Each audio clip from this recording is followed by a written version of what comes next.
La revue sectorielle dans le domaine de l'éducation-formation s'est ouverte au siège de la CEGEICI dans la commune du Plateau.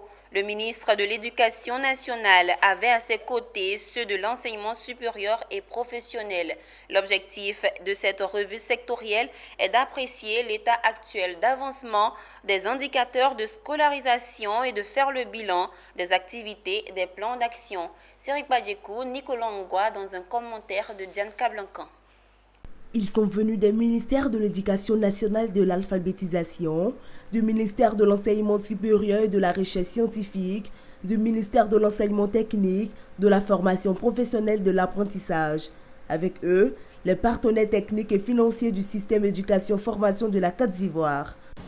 Au moment où nous nous retrouvons pour rendre compte de la performance du secteur de l'éducation-formation, à l'aune de l'exécution des activités planifiées en 2020-2021, le devoir de gratitude commande d'exprimer toute notre reconnaissance au président de la République, son Excellence M. Alassane Ouattara, pour sa vision et son engagement à faire de l'école le socle du développement durable de notre pays.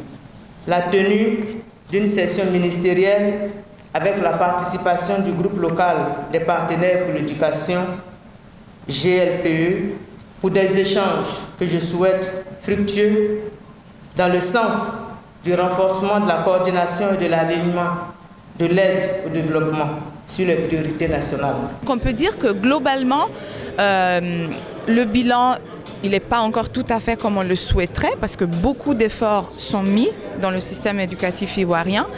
Mais comme je le disais tout à l'heure, il faut aussi voir, c'est un plan qui couvre 10 ans. Alors, quand le plan a été lancé, il y avait beaucoup de défis et progressivement, ces défis sont en train d'être levés.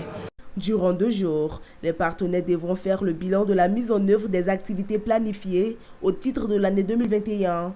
Et les échanges aux plénières seront organisés autour de 3 sessions.